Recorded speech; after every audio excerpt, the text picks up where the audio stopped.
Star 9 news కి స్వాగతం. Bulletin లో ముందుగా హెడ్లైన్స్. కనిగిరి రిజర్వాయర్ ప్రధాన కాలువలో గల్లంతైన ఇద్దరు అన్నదమ్ముల మృతదేహాలు లభ్యం.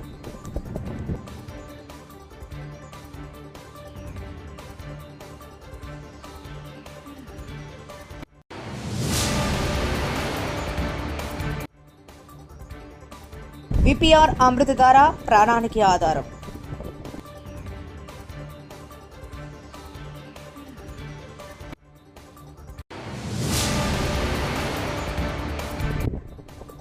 ట్రాక్టర్ స్కూటీపై వెళ్తున్న వ్యక్తిని ఢీ.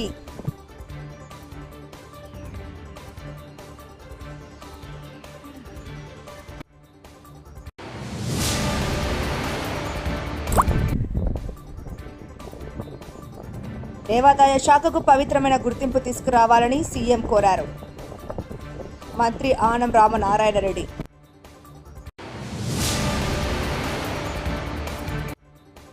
నెల్లూరు రైల్వే స్టేషన్లో గంజాయి స్వాధీనం.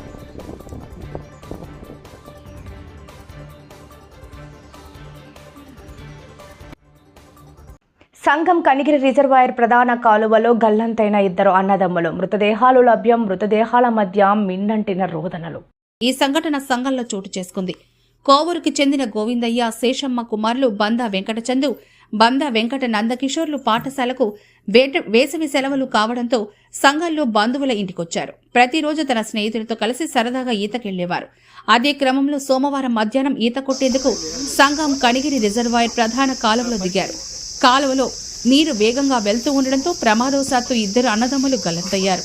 స్నేహితుడు మునిగిపోవడం చూసి భయాందోళనకు గురై ఆ విషయాన్ని కుటుంబ సభ్యులకు తెలిపారు. వెంటనే పోలీసులకు తెలియజేయడంతో సీఐ వేమారెడ్డి, ఎస్ఐ రాజేష్లు స్థానికుల సహాయంతో గాలింపు చర్యలు చేపట్టారు. బ్యారేజీ వద్ద నీటి మట్టం తగ్గించి తర్వాత రోజు గాలింపు చేపట్టారు. మంగళవారం ఉదయం చందు మృతదేహం లభ్యమైంది.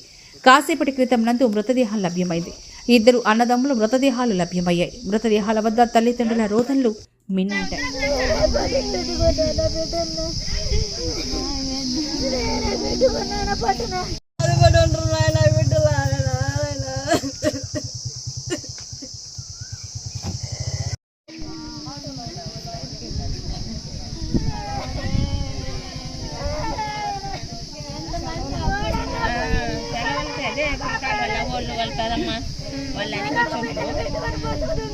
నెల్లూరు జిల్లా ఉదయగిరి నియోజకవర్గం వెంకట్రావుపల్లి గ్రామంలో టీడీపీ రాష్ట్ర కార్యదర్శి మన్నేటి వెంకటరెడ్డి, సర్పంచ్ శ్రీరాములు ఆధ్వర్యంలో మంగళవారం VPR Sujala Amruthadhara water plant ప్రారంభం కార్యక్రమం నిర్వహించారు.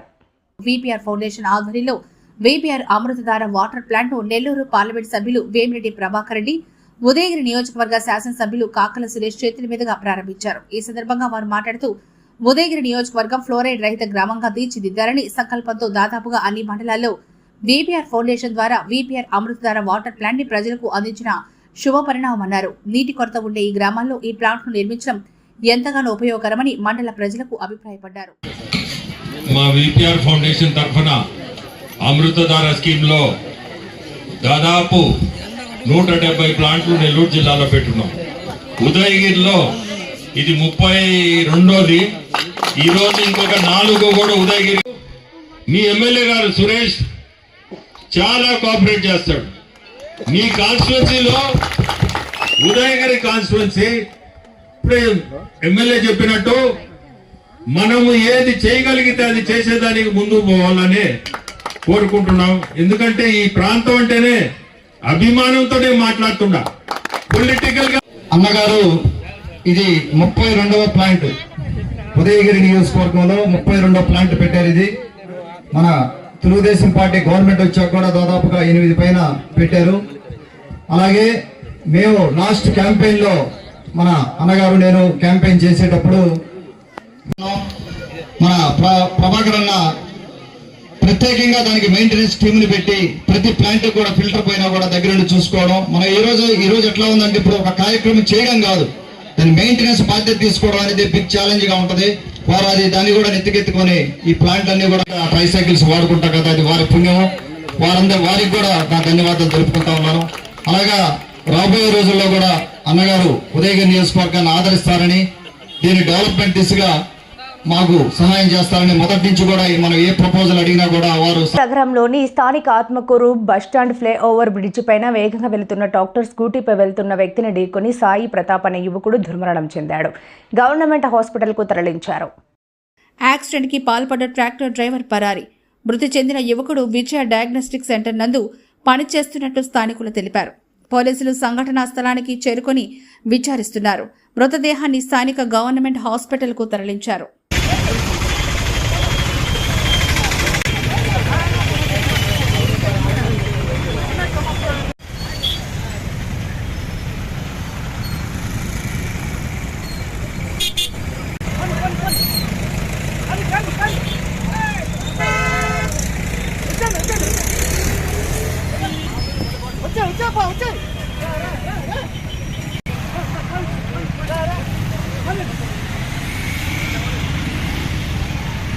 ఏం కొట్టిందన్నా?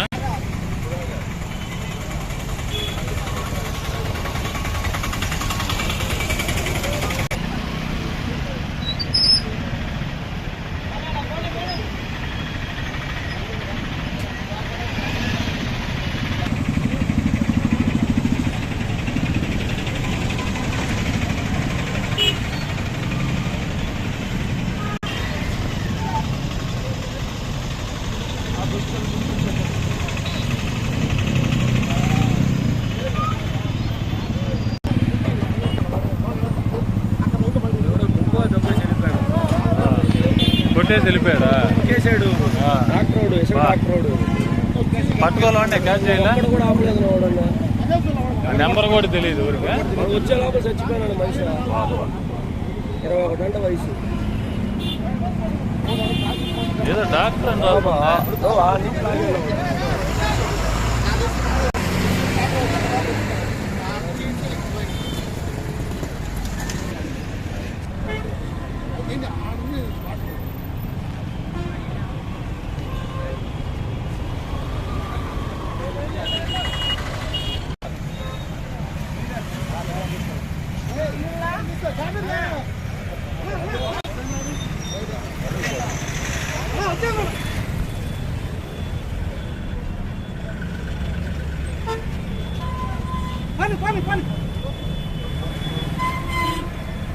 దేవాదాయ శాఖకు పవిత్రమైన గుర్తింపు తీసుకుని రావాలని సీఎం కోరారు. మంత్రి ఆనం రామనారాయణ రెడ్డి.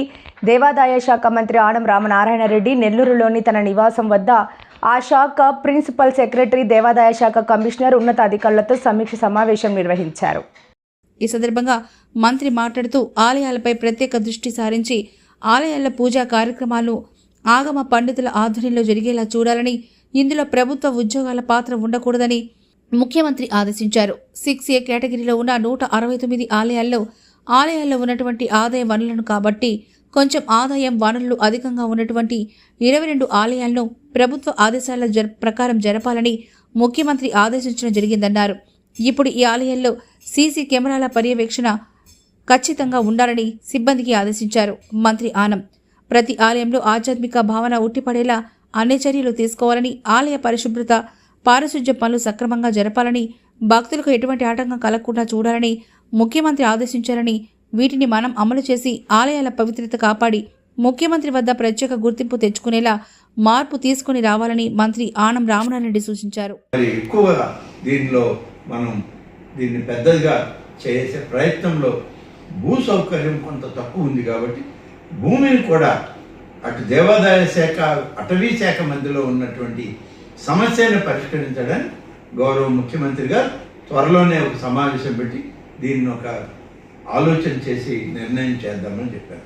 కాబట్టి ఎక్కడ ఆలయాలు ఉన్నా ఆంధ్రప్రదేశ్లో అది జ్యోతిర్లింగ క్షేత్రాలు కానీ, శక్తి పీఠాలు కానీ, వెంకటేశ్వర స్వామి ఆలయాలు కానీ, అలాగే శైవ క్షేత్రాలు, ఇలాంటివన్నీ కూడా నరసింహ క్షేత్రాలు, నవనరసింహ క్షేత్రాల్లో అనేక క్షేత్రాలు మన రాష్ట్రంలోనే ఉన్నాయి. వీటన్నిటినీ కూడా అభివృద్ధి చేయాలన్న సంకల్పం గౌరవ ముఖ్యమంత్రి చంద్రబాబు నాయుడు గారు ఇటీవలే మాకు ఆదేశాలు ఇవ్వడం జరిగింది. ఇచ్చిన ఆదేశాల మేరకు మేము ఇప్పటికే పనులు ప్రారంభించాం. మొన్న సమావేశ వివరాలు కూడా ముఖ్యమంత్రి గారికి పంపించాం. వారి దగ్గర నుంచి అనుమతి రాగానే పనులు కూడా ప్రారంభిస్తామని ఈ సందర్భంగా మీ ద్వారా ఈ విషయాలన్నీ కూడా తెలియజేస్తాము. నుంచి ఆలయ అధికారుల దగ్గర నుంచి సమాచారం తెప్పిస్తున్నాం. త్వరలోనే వాటన్నిటిని కూడా అమలు చేయడానికి ఈ 7 ఆలయాలతో కలుపుకొని మరొక 16 ఆలయాల్లో 22 ఆలయాలను మొదట విడతగా తీసుకొని అన్నప్రసాద కైంకర్యం మరి భక్తులకి వచ్చిన వాళ్ళందరూ కూడా చేయడానికి ప్రతినిత్యం చేయడానికి ఏర్పాటు చేస్తున్నాం. అయితే కొన్ని ఆలయాలు ఉన్నాయి మాకు ఇప్పటికీ. ఆ ఆలయాల్లో ఒక్కరోజు మాత్రమే ఆలయం తీస్తారు, కొన్ని 2 రోజులు మాత్రమే తీస్తారు వారాన్ని. ఇప్పుడు కందుకూరులో ఉన్నటువంటి లక్ష్మీ నరసింహస్వామి ఆలయం మాలకొండ శనివారం ఒక్కరోజే తీస్తారు, ఆలయమే తెరవరు. ఆ ఒక్కరోజు కూడా వచ్చిన వారందరికీ ఇప్పటికే అన్నప్రసాదం ఒకటి పెడుతున్నారు. మధ్యాహ్నం అన్నప్రసాదం లాంఛనంగా కాకుండా ఒక ప్రత్యేకతతో ఏర్పాటు చేయాలనేటువంటి ఆలోచన. అలాగే కొన్ని దగ్గరలో 2 రోజులు మాత్రమే తీస్తారు. 2 రోజులైనా పరిశుభ్రమైన వాతావరణంలో ఈ అన్నప్రసాదాలు పెట్టాలనేటువంటిది ఇవాళ ముఖ్యమంత్రి గారి ఆలోచన, వారికి ఇచ్చినటువంటి ఆదేశం. అవన్నీ చేసే సందర్భంలో మాకు కూడా ఏ ఆలయంలో ఎలా చేస్తున్నారనే వివరం తీసుకున్నాక దీనికి ఒక స్టాండర్డ్ ఆపరేషన్ ప్రొసీజర్, SOP అంటారు, ఒక స్టాండర్డ్ ఆపరేషన్ ప్రొసీజర్ని మేము 22-23 ఆలయాలకు ఇచ్చి వాళ్ళకి వనరులు ఉన్నంత వరకు వాళ్ళ వనరులు ఖర్చు పెట్టడం, ఒకవేళ వనరులు తగ్గితే ఎక్కడైనా దాన్ని ప్రభుత్వం ఏ విధంగా సబ్సిడైజ్ చేస్తుందో ఆ వివరాలు కూడా చూడటానికి ఇవాళ ఆదేశాలు ఇచ్చి పనులు చేస్తూ ఉన్నాం. కాబట్టి ఈ అన్నప్రసాదం అనేటువంటిది ఒక ప్రత్యేకత. ఆలయాల్లో ప్రతి ఆలయంలో వచ్చే భక్తులకి అన్నప్రసాదం పూర్తి స్థాయిలో ఏర్పాటు చేయాలనేటువంటిది ఫేజ్ 1 కార్యక్రమంలో ఇవాళ తీసుకుంటున్నాం. ఈ ఫేజ్ 1 కార్యక్రమంలో అన్నప్రసాదంతో శానిటేషన్, అలాగే మ్యాన్ పవర్, అలాగే సెక్యూరిటీ, ఇవి 3 కూడా టెండర్స్ పిలుస్తున్నాం. ఇప్పుడు టెండర్స్ ఆల్రెడీ ఫ్లోట్ చేయడం జరిగింది. పెద్ద పెద్ద కంపెనీలు వస్తున్నాయి. మంచి కంపెనీలను ఆహ్వానించి శానిటరీ బ్యూటిఫికేషన్ కానీ, శానిటరీ ఏర్పాట్లు కానీ, అలాగే ఆలయాల్లో మ్యాన్ పవర్, ఆ ఆలయంలో పనిచేసేటువంటి సిబ్బంది. నెల్లూరు రైల్వే స్టేషన్లో గంజాయి స్వాధీనం. ఆర్పీఎఫ్ డీఎస్పీ మురళీధర్ ఆధ్వర్యంలో విలేకరుల సమావేశం ఏర్పాటు చేయడం జరిగింది. ఈ సమావేశంలో ఆయన మాట్లాడుతూ 6 కేజీల గంజాయిని కేరళకి సంబంధించిన 2 వ్యక్తులు తరలించేందుకు సిద్ధంగా ఉండడంతో చెకింగ్లో భాగంగా అనుమానంగా ఉన్న ఆ వ్యక్తులను చెకింగ్ చేయగా గంజాయి దొరికినట్లుగా డీఎస్పీ తెలిపారు.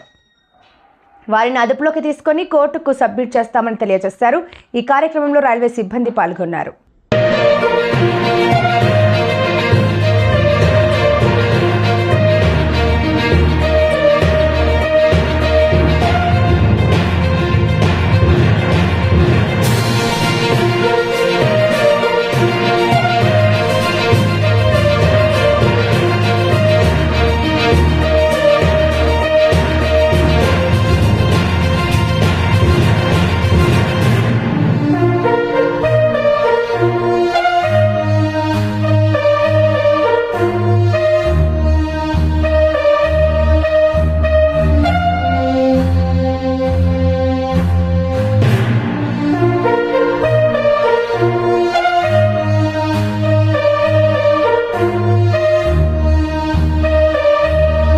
నమస్కారం. ఎస్ఆర్పి శ్రీ మా ఎస్పీ గారి గుంతకల్ శ్రీ రాహుల్ మీనా ఐపీఎస్ గారి ఆదేశాల మేరకు జిఆర్పి గుంతకల్ జిల్లాలో నన్ను యాక్చువల్ నోడల్ ఆఫీసర్గా ఈ గాంజా అక్రమ నివారణ కోసం Guntakal sub division, Tirupati sub division మరియు నెల్లూరు సబ్ డివిజన్కి నోడల్ ఆఫీసర్గా నియమించడం జరిగింది. దాంట్లో భాగంగా ఈ రైళ్లలో తనిఖీల్లో భాగంగా మన నెల్లూరు ఐఆర్పి సుధాకర్ ఇన్స్పెక్టర్ గారి ఆధ్వర్యంలో, మళ్ళీ ఆర్పిఎఫ్ ఫోర్సెస్, మళ్ళీ నెల్లూరు ఆర్పిఎస్ఎస్ వారి ఆధ్వర్యంలో ట్రైన్స్ అన్ని రెగ్యులర్గా టీమ్స్ ప్రత్యేక బృందాలుగా లోకల్ పోలీస్ వారి సహాయంతో ప్రత్యేకంగా బృందాలుగా ఏర్పడి చెక్ చేయడం జరిగింది. దాంట్లో భాగంగా 12-13 తేదీ రాత్రి నెల్లూరు కావలిగూడు రైల్వే స్టేషన్లో ఒరిస్సా నుండి మరియు బెంగళూరు నుంచి మరియు ఒరిస్సా నుండి వచ్చే ట్రైన్స్, వైజాగ్ నుంచి కాకినాడ నుంచి వచ్చే ట్రైన్స్, బెంగళూరు వైపు, చెన్నై వైపు, ఇట్లా తిరుపతి వైపు ట్రైన్స్ అన్ని బృందాలుగా ఏర్పడి చెక్ చేస్తూ ఉన్నాము. దాంట్లో భాగంగా నిన్న పూరి తిరుపతి ట్రైన్ నెంబర్ 17479 పూరి తిరుపతి ప్రయాణికులందరినీ మా బీట్ కానిస్టేబుల్స్ కానీ, ఎస్ఐస్ కానీ, సిఎస్ కానీ అందరూ ప్రతి ఒక్కరూ ఈ ఖచ్చితంగా ఒక ప్లే కార్డ్స్ కానీ, ప్యాంప్లెట్స్ కానీ తయారు చేసి ప్రతి ఒక్కరిని ప్రయాణికుల్ని అలర్ట్ చేస్తూ ఉన్నారు.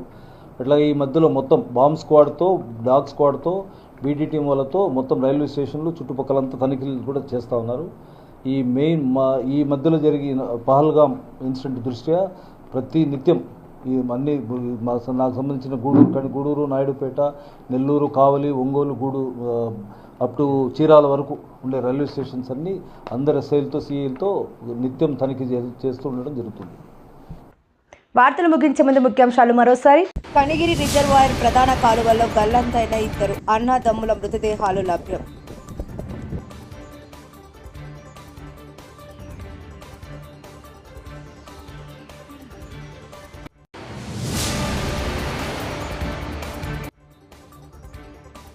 విపిఆర్ అమృతధార ప్రాణానికి ఆధారం.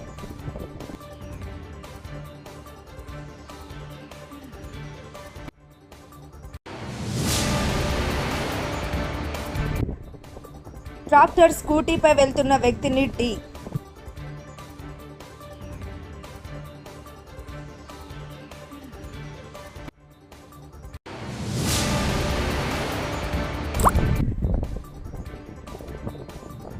దేవాదాయ శాఖకు పవిత్రమైన గుర్తింపు తీసుకురావాలని సీఎం కోరారు. మంత్రి ఆనం రామనారాయణ రెడ్డి.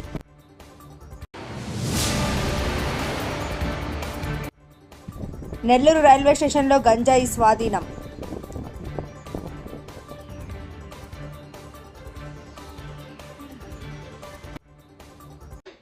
మరిన్ని లేటెస్ట్ అప్డేట్స్ కోసం చూస్తూనే ఉండండి Star 9 Live.